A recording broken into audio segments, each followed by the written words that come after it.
Una sa ating mga balita, iniimbestiga na ng Philippine National Police ang ulat na nagmula sa Pilipinas ang ginamit na armas ng mga suspect sa pag-atake sa Jakarta, Indonesia noong nakaraang linggo.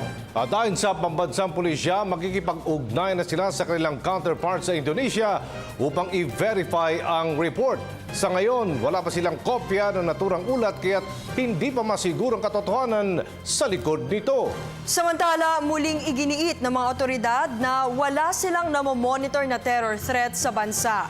Patuloy ang pagpapatupad ng pambansang pulisya ng mahigpit na seguridad upang maiwasan ang kahalintulad na pag-atake ng mga terror group sa bansa. Narito ang report ni Waywaya Makalma. Balak ng ibaba ng Philippine National Police ang kanilang alert level dahil wala silang nakikitang banta sa seguridad sa ating bansa. Ito'y ayon kay PNP Chief Director General Ricardo Marquez. Ito'y sa kabila ng mayroong lumabas na report na galing umano sa Mindanao ang mga ginamit ng mga suspect na materyales para sa pampasabog sa Jakarta bombing noong isang linggo.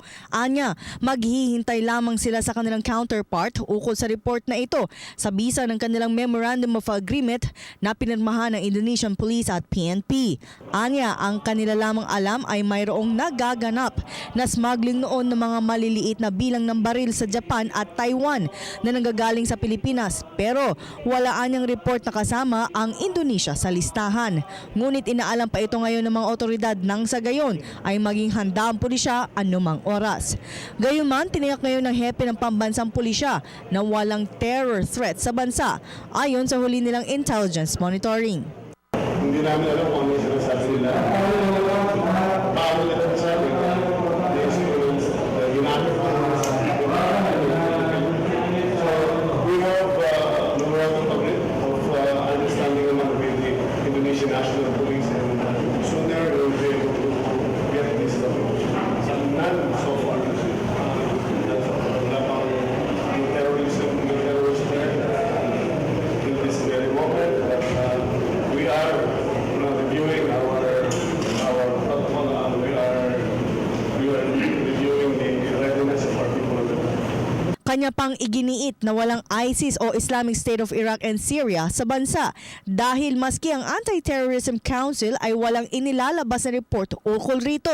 Maging ang Armed Forces ay nagulat sa mga ulat na lumabas na galing umano sa ating bansa ang mga bomba sa Mindanao. Pero dahil wala pang konkretong basehan ang mga aligasyon ay nananatiling sabi-sabi pa lamang ang ulat na lumabas ukol dito.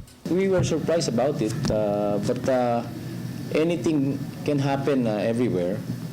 That's why we said the threat of terrorism is something that you have to guard against every moment of the day.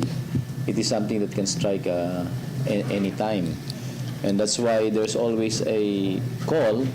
In fact, this is already a universal call on each of our citizens, and every citizen of each country who's affected by such an incident to be on the alert, to be vigilant, and to always cooperate with authorities. Siniguro naman ni Marquez sa publiko na kanilang paghahandaan ang posibleng kahalintulad na pag-atake ng mga terror group sa bansa sa pamamagitan ng paggawa nila ng mga contingency plan laban sa mga terror group.